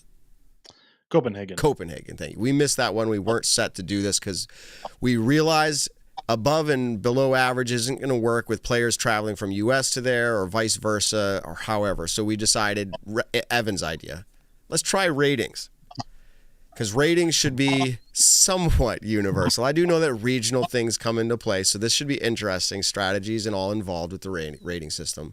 But again, shout out to Shrek. So here we go, above or below average on rating. See how this one plays out, because if someone really pops off, it'd be incredible. From like my biggest pop off ever, Evan, in ratings, I was 9, but it wasn't event average. But I was like 920 rated and I shot 1,020 something. So like, yeah, that's pretty incredible. Can it happen? Probably not for an event average. But maybe one round. So let's see how this plays out. Let's go ahead and put up the picks here. Let's put up Nick's picks first. Let's see. He said he got them in, even though he's busy. We aren't going to know a lot of these names well, and I don't know why he picked them, but here we go. We don't even know the ratings. Emil, this is going to be horrible. Emil Carlson, okay, for a pop. Yeah, he's rated 981. I can say the you. ratings. I'm not going to know inside Nick's brain, but I can tell 981 rated. He's guessing he's going for a lower rated player to pop. To hope to shoot maybe towards 1,000 or even above. Eric Oakley, he picked to drop. Eric's over there, huh? Yeah, he's 1019 rated. So I wonder why he's going to drop. This is awesome. Laurie, maybe it's the jet lag or the traveling overseas. Laurie Lettinen is his lock, so that's who he's picking to win, Laurie. Now, for the lock, reminder, it's not rating based. For FPO side, he picks pop Jenny Engstrom. Drop 900 rated. 900 rated. Okay, for a pop. So okay. Drop Katie Alsalu. 944 rated. So dropping from 944. Interesting. Okay, and then lock. She was the one that was competing against Evelina, right? Yep, sure was. And then he has lock for Henna. Not a bad pick. All right, moving down to my picks. Josh, I'm laughing at my picks because I think there were like 4 FPO people for me to pick from. Anyway. That's why someone's like, dude, Josh is going to win this week. That's pretty funny to me.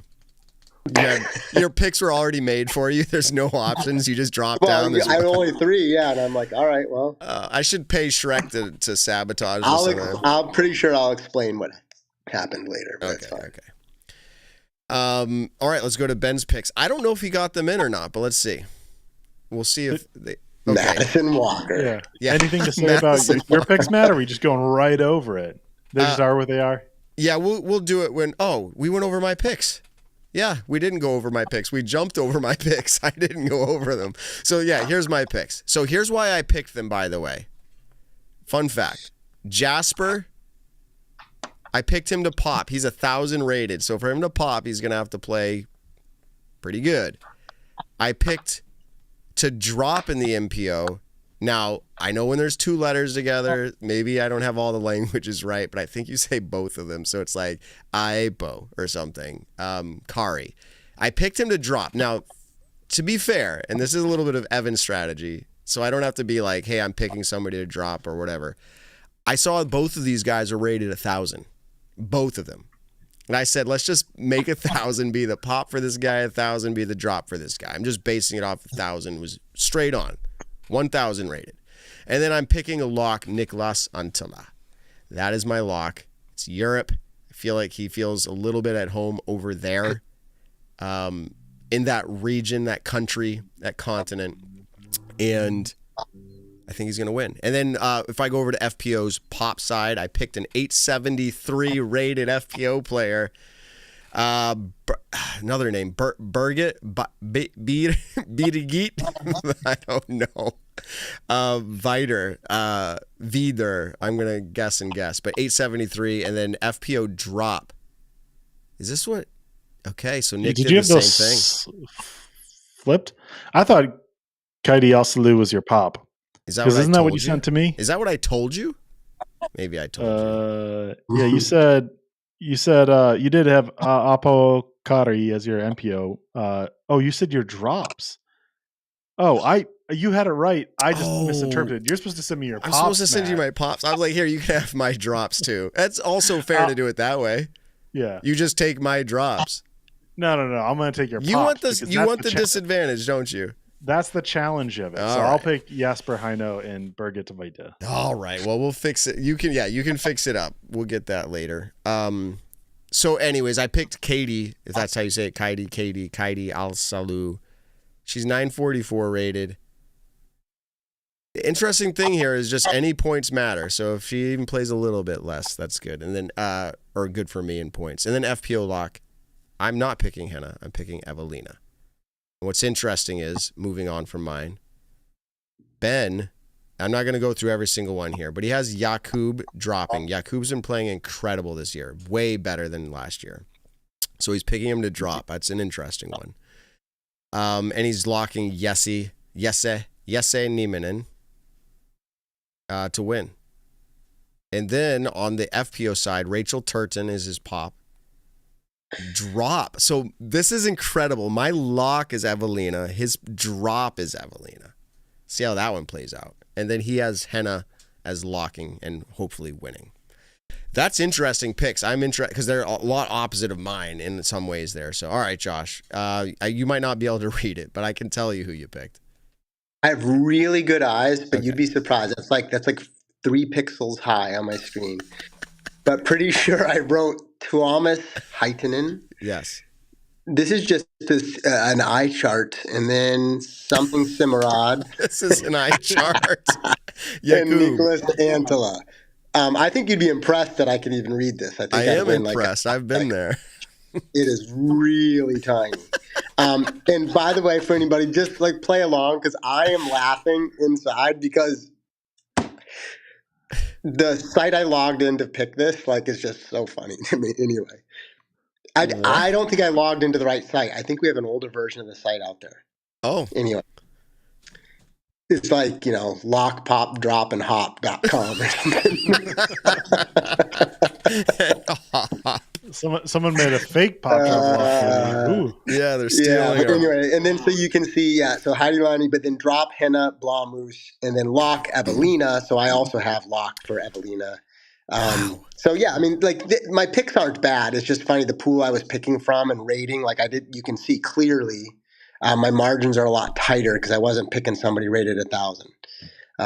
Anyway, so I'm sticking with those picks. All right. I think they're great picks. Yeah, I think it's going to work out. That's why I'm just laughing. If you saw me log in, it's there's 4 names. All right. Interesting little question before we get to Evans. Them popping off in a rating doesn't necessarily mean a better average finish. And I know we're at different events, so it's not even going to be comparable. But that would be true, right, Evan? Technically you could win. Or without a better rating, vice versa too. at the Elite Series level, you're not going to win while shooting a True. event rating below your rating. Okay. Generally, Yeah. like that's pretty rare. Okay. It happens more so, at 8 tiers. I was just looking at like Kale LaVisca. We'll talk about him later. I'm pretty sure he had a event rating lower than his player rating, just by 1 or 2 points, like a negligible. But it is possible. But I think as we get into my picks, I see a lot of Henna Blomers, Evelina Salin, and Jakub Senera, like good players as drops from the other people. Those aren't bad picks. Where they might be bad picks in an average finish format going into this event. Because those are almost all locked for like a top 10, top 5 finish. For an average rating finish, if you finish 4th, you can easily finish below your rating with a 4th place, depending on the event. Like that could happen if you're enough strokes behind with like still a good finish. So I think it's a very different type of strategy than we see with the average finish. Now, in intro for Evan's picks, we have now made a show shift where Evan is now, I don't know if it's a strategy to get more points or worse points. I'm the number 1 leader of points right now. So I think it could be tougher for you than someone like Ben picking Madison Walker or whatever. But Evan is now taking my pops, the players I think are going to overperform or excel, as his drops. That's a bad move, Evan, but let's go through your players. Well, yeah, one, I want to keep it fresh too. I've been doing Ben's for like close to half the season now. My goodness. And it felt good time to switch it up. So just pulling a name into the hat and shows Matt we were just talking and thought it was a good idea. I didn't even know you were first in points, so congratulations there. And yes, that is a bad move by me. But since the beginning, and the reasoning for this is I want the challenge. Not that I definitely would be winning otherwise. I'm not that cocky. You might but be, though. I maybe, but Maybe. I'm not that confident in it. I'm not trying to be cocky, but I want the challenge no matter what. Yeah. This is a good way to get a challenge. So I like it. And now that we're mid-season, pop and drop they're hard things to get right. When you get it right, you can get a lot of points, but you can easily get it wrong. So, but now with ratings, it's a little different in Europe, specifically Europe events. This is different. It's different, but I could still be getting points here, Matt. But go ahead. You don't know. We'll have to see how it shaves out. It's definitely a disadvantage, but it's not like guaranteed loss. Right. That's my point. So a few of these are very particular. Like I'm really excited about Roland Coor. I'm certainly not pronouncing his last name correctly, but he is a player true to the pop or drop logic, especially with ratings. He's a rising young, I believe he's 16 years old. He's a young player. Maybe I have the age incorrectly, but he won an event in Spain earlier this year, like by 12 strokes over Philo Brathwaite, who made the trip over, and a few other Europeans. He can easily pop off for those 1030s, 1040s, maybe even 1050 events. Then he can easily have an event in the 970s or 80s at the same time. And he's 1005 rated. So he's, in the middle of that. I think more often than not, he's going to pop above because he's a growing young player. But I think I'm going big or go home here. I think I'm getting 30 points or I'm losing 20. So I like that and I'm going for it. And then an FPO, I really like Kaidi El Salu. I think she is really stepping up to these new Disc Golf Pro Tour Europe events. I mean, she just finished tied for second on HOLYN. She was very close to getting the event earlier in the year Copenhagen. And so I think something about this will let her rise to the top and be right there battling with Evelina, Henna, Silva Saarinen, and other players. And then to go over to the locks, Jakub Senera, I totally get he could be a drop pick for people, but I think he is a fantastic lock. Now, I was looking through the names. I will be bluntly honest, totally missed that Nicolas Antelos here. He is definitely the number one favorite. So that is a mistake on my part for not even noticing. But that being said, rules are rules. I'm stuck with Jakub Senera, but it's not something I'm disappointed with because he has been playing fantastic this year, Matt, as you have noted. I still think he's a fantastic block pick. So I'll happily stick with him. And then Evelina Salinen, I think it's clear it's a Evelina or Henna race. I'll take the person with 3 major and Elite Series wins this year compared to 0 in her career. And that's not to dog on Henna Blomers. I would love her to get the victory. She is more than due for a victory, but it hasn't happened yet. And I'm not at the point of risk. I'm here to lock and who I think is going to get the most points, and that's Evelina Salinen. So, Josh, myself and Evan pick Evelina. Nick and Ben pick Henna. So the show's split. What I do find most interesting is that Ben has picked Evelina to drop when 3 of us have picked it to lock. Now, this could play out very well for him. It's one way or the other. And if Evelina has this off event, then it'll be a tip of the hat to Ben. All right. Well, we've got Ryan in the green room. Ryan, can you hear us? Maybe not. So it's fun with our guests. Sometimes we get to see the virtual green room, what's happening. And in this scenario, I've seen him sideways. I've seen him upside down and now logged out. And I'm sure we'll log back in. We'll get it figured out again. And there was no response when I asked if he could hear us that time. So we'll see. He's going to try again, I'm sure. There he comes. Okay, sideways. Can you hear us, Ryan? Ryan, can you hear us? Maybe. I can hear the audio there. I'm not sure they can hear us. And I've been trying to send messages backdoor here. So while I try to figure this out with him, maybe I'll send him a text directly. Would you guys talk about Nate Doss playing again, what that kind of stands out and looks like to you as a fan? Also, like maybe the conversation trickles into some of these older legacy players. Nate Sexton is still one of those players. But Nate Doss was back. What did you think of that? Yeah, I mean, Evan talked about it some in his, your overview. Thank you, Evan. And some of that perspective. There was a lot of fun discussion before the tournament on where people thought he would over, under, and I kind of heard 40th place put out there quite a bit.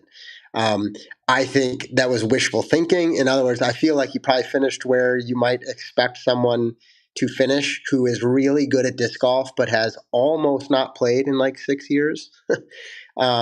But Matt, the nostalgia factor, the fact that they kicked off the feature card on day one. I'm forgetting, which event did that replicate? Which was it, a Worlds? 2014 Portland Worlds. Portland Worlds, which is so there were those who have been into the sport for a while, there were just some really cool things to consider there, right? Newer fans know Nate Doss more for his commentary, and hopefully they know some about his history. But maybe it doesn't kind of resonate as much, and you're like, all right, so great, somebody finished 71st place. But I think it's really cool. I hope that periodically some of these players show up and play like that. And to me, it does zero. And not that anybody's suggesting this, but on my assessment of Nate based on where he finishes, to me it's just plain old cool that he played in the event. Honestly, the sport continues to increase and become competitive. He's older, they're younger. He hasn't played. He has a family, a successful brewing company. So I don't know, 71st place. He finished under par at a challenging course. So I don't know. I loved it. I doubt we'll see much more of that from Nate. Maybe every once in a while he'll show up, which would be awesome. All right, I want Evan's opinion on that as well. Just a heads up, we do have Ryan. And Ryan, just a quick audio test. You can hear us? Okay, let's finish up with this take on Nate Doss, and then we'll move into the interview. I'll keep it brief, but Nate Doss was an iconic player, as Josh was saying. He was a favorite of many, kind of in that mid 2000s to even all the way to the mid 2010s. I mean, his dominance and kind of maybe prime predates my fandom, but as I was getting in, I knew him of the player who was maybe on the back end of his career. But as you said, now he is much seen as a commentator, but that's still cool to see someone as a commentator to then be like, oh yeah, he was a incredibly good multi-major champion who is now playing events again. And here's how he plays. His bag is virtually the same. Maybe is the same of when he finished playing. That's so cool. It's you take a quick pause in history at a course like Mile of Kyver, which is, iconic for the last 20 years, to then say, here's a snapshot of what we used to see. And then we see it in present day when disc golf is rapidly changing in plenty of good ways, but it's still good to see that nostalgic history of it. And that 2014 Worlds was iconic. It was the final 9, or I guess, it was the final 9 card, which then went into a 7-hole playoff between Paul McBeth and Ricky Wysocki, maybe the most iconic playoff. I mean, you could argue the USDGC playoff with Climo and Schultz, but one of those two is the most iconic playoff, I think, in disc golf. So the fact that we're recreating that card, like that's what disc golf on the first day is it's these storylines that are maybe outside of who's going to win, and it's just, hey, here's disc golf, here's the fun things, let's check out Nate Doss, let's go throw back in time to the 2014 Final 9 card as the second feature card. Like that's perfect. That's what we want. It was very cool. I think that would have been about 7 years into my disc golf start, and at that point I was invested really as a fan in seeing Nate win Worlds, like one of the greatest players, 3-time world champion. Incredible. So I loved seeing him back out on the course. All right. Without further ado, let's go ahead and jump into this interview with Ryan, the 2024 United States Amateur Disc Golf Champion. Ryan, I want to say your last name is Monn. Is that correct, or am I pronouncing it wrong? You're correct. Okay, so Monn, Ryan Monn. We said it right all night then. Congratulations, dude. There's a big dog walking behind you. I'm sure it's happy for you as well. Yep. So you just got back home. Where is home for you? South Carolina. Okay, so you just traveled from up in, it's Michigan, right? Toboggan. Yes, sir. Yes. And you just got back. You've had some time to process the win. We went through a list of names earlier. Evan could probably fill me in again, but names like Ben Calloway, Kyle Klein, and Anthony Barella. We could go on and on with names. Your name is now added to that list. How does it feel, man? And what is it like soaking in during the travel day back? It's pretty surreal. Obviously, hearing those names makes me think that I could do pretty good on tour, I guess. But yeah, most of the guys who compete at the event throw far. I don't think I throw particularly far. I probably got maybe 450, but it feels good knowing that I can score out there and play well. Okay. Yeah. I mean, don't limit yourself. We just talked to HOLYN Handley, and she said there's things to get over, and you realize that you belong, and that imposter syndrome eventually sheds off, and you're able to do some big things.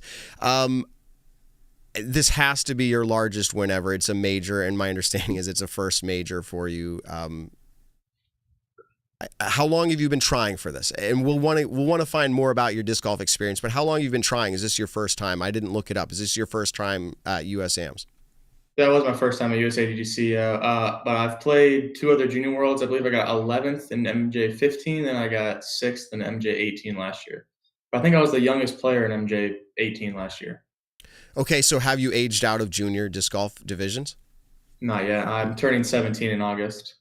Okay, there's the age. That was a way to get to the age. So 17, Evan mentioned earlier, you're going to try to maintain not taking cash because you have other ambitions, whether they're majors or other amateur or age protected. Is that accurate? Yeah, that's correct. I'm trying to win junior and AM Worlds because I know AB went AM Nats and AM Worlds. I'm trying to get all 3. So that could be a cool thing to do. It would be very cool. Is AB a player, obviously stands out this year, notably with his start? Is AB, would you say, one of your favorite players, or just a player that you want to strive to be like? I would say he's one of my favorites. He's a very interesting player to watch, obviously with his distance, but his putting has gotten a lot better, which set him apart this year for sure. Okay, awesome. And Josh, one of our other hosts, if you have a question, just cut me off, or Evan. We're running a little light tonight, Ryan. We usually have Nick Carl, who's down at Olympus in Florida, and intern Ben, who's at a wedding in Virginia. So you're stuck with me a little bit. And if Josh is on a business trip, so if he jumps in, he's got some questions. But I wanted to get you on here because as I mentioned those names, I feel like there's something to be said for the abilities. And you mentioned, hey, I don't think I throw far. Tell us a little bit about your disc golf history. I think I saw a brother competing there with you. Do you have another brother? Is it possible that there's another Monn on tour? Are you related? Yeah, I'm brothers with Jake Monn, who's now on tour, and then my oldest brother, Adam Monn, competed in the event as well. But I'm the youngest out of all of them. Okay, so when did you start playing disc golf? And I'm assuming it must have been as a family, is my guess. Well, kind of. My brothers, I know they started playing around the 2017 mark. I started playing around the 2020 mark. I was really into basketball, and then I just knew that it's really hard to get to the NBA, obviously, and disc golf's a lot easier to do professionally than basketball. So my friend one day was throwing disc around the neighborhood in the street, and he was like, "You want to come play?" I'm like, "Sure." So then we went out to our local course, and I just started playing a lot. Just started playing a lot. Do you feel like you've had to work hard for this? Like a grind, like something you want badly, and you would just go out and invest a lot of your time? Or do you feel like it's come more natural and it's just been a fun process? I think it's been a little bit of both. I've had to put in a lot of time with the putt. My putt used to be really bad, but I've always had, I think, a naturally good forehand, so that I didn't put much time into that. Okay. Sponsorships.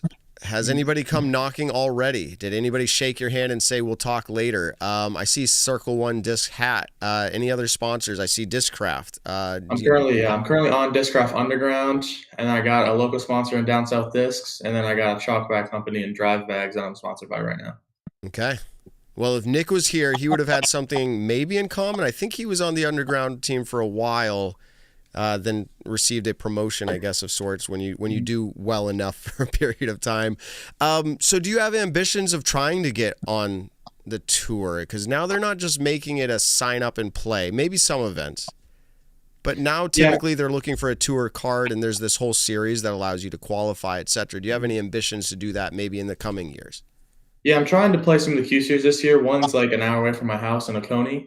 And then I'm playing the one in Kansas City, and I'm probably playing the one in Jacksonville, I believe.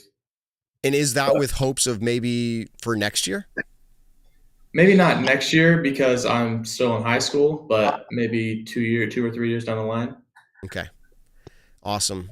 So you mentioned Junior Worlds. You just took down US AMs. There's another player, maybe you're familiar with the name. Paul Kranz went into a playoff last year at US AMs and then went on to win AM Worlds. So it says something about your abilities. Talk to us through that round a little bit and maybe some of the emotions and things you struggled with or had success with coming into the last hole. We see how the stroke swings changed for, I don't have his name here in front of me. Lucas Carmichael. Thank you, Lucas Carmichael. Shout out to his excellent performance. But triple bogey, and I know no one wants to put a highlight on that, but that's a significant swing. What was the final hole like? I wasn't watching it live. I see it playing out in the scores here, but what was that like? Yeah, so he just 3-putted the last hole, and he took a bogey, and I had like a 30-foot of a par that I made up the hill. So I had the box going in the last hole. And I turned to my brother who was walking with me, and I was like, I got to go for the birdie, right? I was down 2. So I throw a backhand nuke up to the top, and then he hits the first green on the left and kicks OB. Then he throws a forehand. It gets safe just past mine. I throw a forehand. It cut rolls, but it's like 100 feet away, and he throws a forehand, saws it off, and goes OB. So then he has to make a long putt for the playoff, misses it about a foot short, and then I just lay my 100-footer up. Now, you just made that seem emotionless. What was going on inside?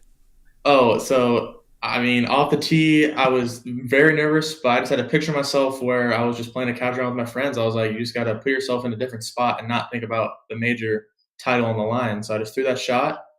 Before I did, I just let out a big, deep breath, got everything out of my mind, threw the shot good. And then on the second shot, I actually thought I threw it out of bounds.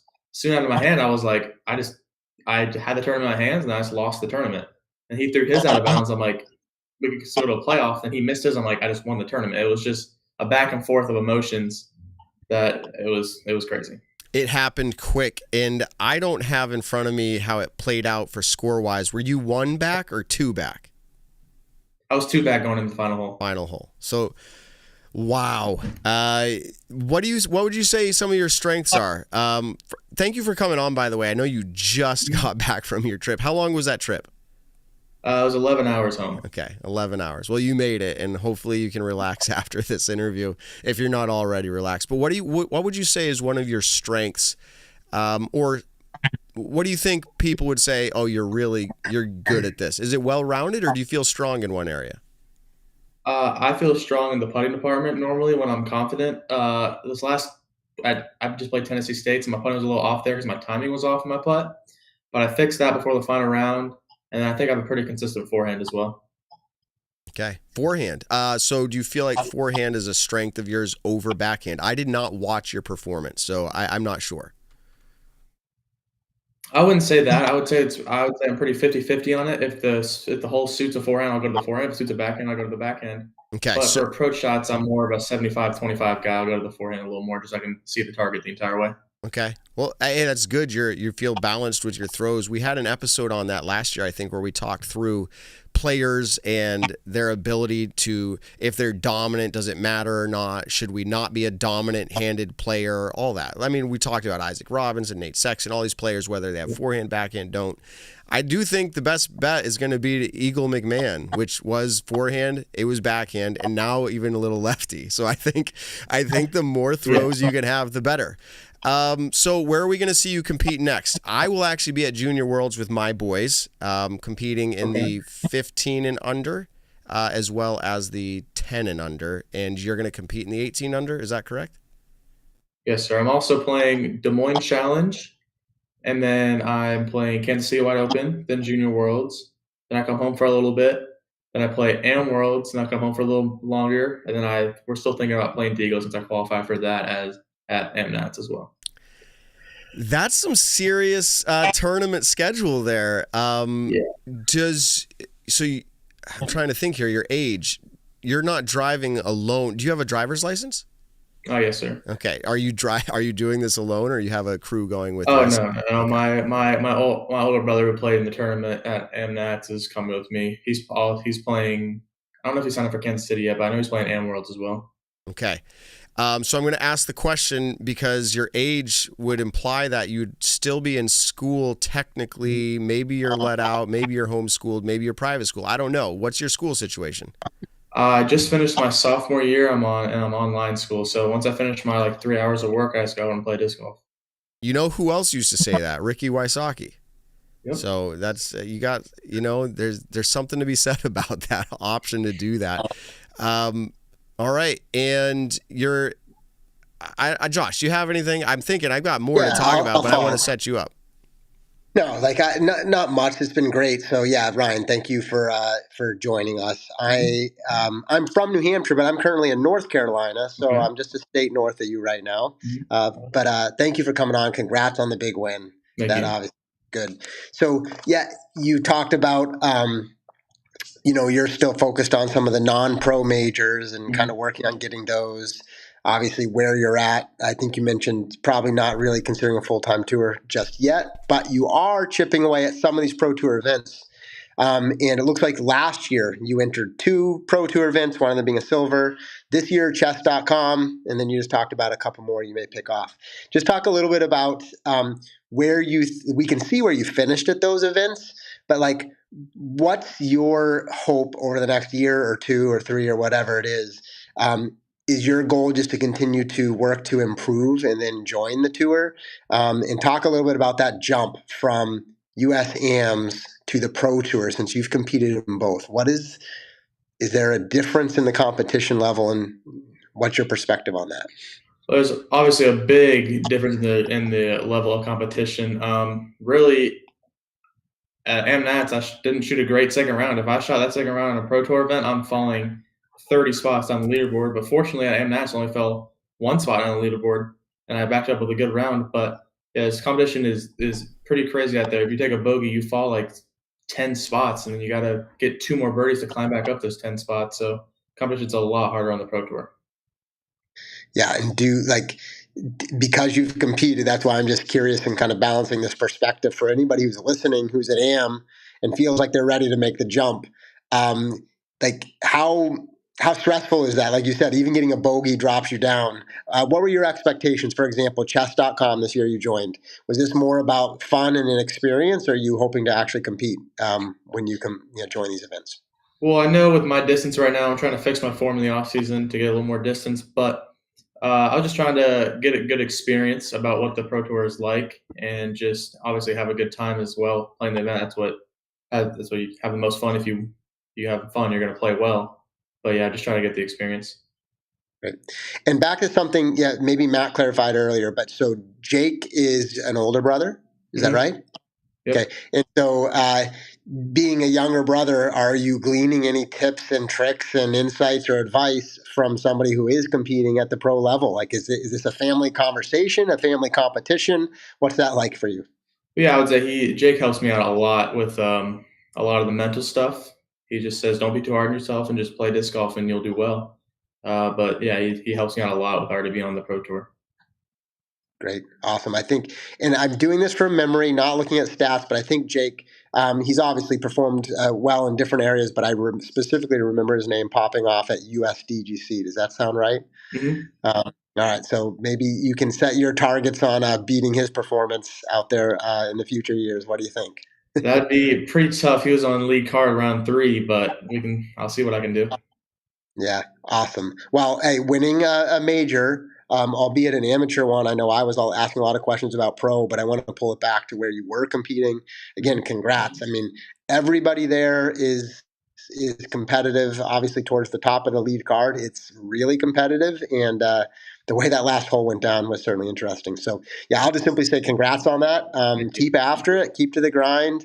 And it'll be interesting to see, as Matt mentioned, many of the other names who have had past wins at that event have decided to go pro and have done fairly well for themselves. And so I don't think that has to be the track for you, but if you want it to be, I think the potential is certainly there. So again, congrats.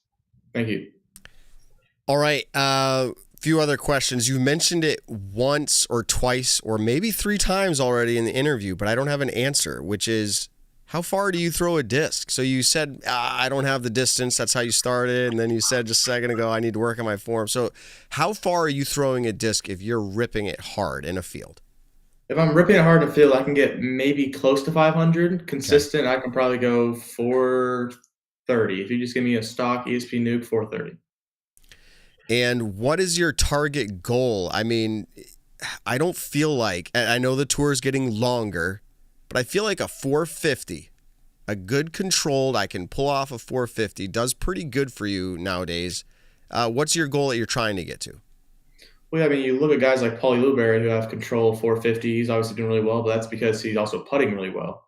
Then you see guys like Anthony Varela, who obviously are putting really well, but also throwing really far, who's getting far more looks than Paul is. But I think Paul's capitalizing more on the more looks he gets. But the distance I'm trying to get to is around that consistent 475, close to 500 mark. Okay. Are you doing overthrow disc golfs in our chat often here? They're a listener of the show, and they usually ask some type of question related to how you're going to get better. And Josh, if I'm putting words in your mouth or in the chat, are you watching videos? Are you getting advice from anywhere? How are you coaching yourself to improve your form?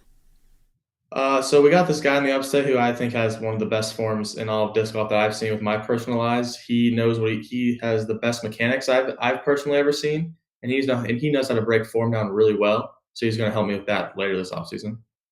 It's going to be a grind anytime you go through a quote swing change. You got to expect sometimes, and maybe this won't be the case for you. A couple steps back or a step back to do a couple steps forward, but awesome. I'm totally stoked to have met you here. I'll probably run into you at Junior Worlds at some point, and so I'll say hi in person if that's the case. Or if you see me, say hi. I'll try to see who I can see as well. It should be a good time. Hopefully it's not 105 degrees there, dude. Oklahoma, middle of July. Oh, it's gonna be. Yeah. It's gonna be. It's gonna be warm. Michigan was perfect. It was like 75 every day. I mean, it was windy, but I can play in the wind. I'm fine with that. Okay. As long as it's not 105. As long as there's no tornadoes or anything, right? I mean, exactly. we got to get it in the rounds. Awesome. Well, any shout outs you want to do or anything before we let you go? The floor is yours. I want to shout out Discraft Underground, Down South This, and Drive Bags for their constant support of me, and that's really all I got to say. Awesome, Ryan. It's a privilege to have this conversation tonight. Get some rest and enjoy the feeling of being a USAM Nats winner. So talk to you later, man. Thank you. Good. All right, bye. All right, guys. It was Ryan Monn. And there was the interview. Monn family. The Monn family. Yeah, Jake, Ryan, and his brother. Was it Adam? Maybe. That sounds right. Yeah, I remember. Well, then Jake's the one who's on tour, but Adam maybe. Adam Monn. Placed in 17th, so not bad there either. So it's interesting how families there's genetics involved. There is genetics. I didn't ask him how tall he was, but he talked about wanting to get into basketball and all this. So athletic, drive, competitive. You have brothers. It seems to do good things for you. Evan, as we get ready towards the end here to close out, I'm thinking you have a few other cool insights for us on whether they're events or players. So go ahead. There's always things happening in disc golf. We had a major this week, and we had a disc golf pro tour on the Elite Series event. I also had a disc golf pro tour silver event over in Europe. That is the Heinola Open, which was held over in Heinola, Finland. And we had Silva Saarinen and Jakub Semerad win this one.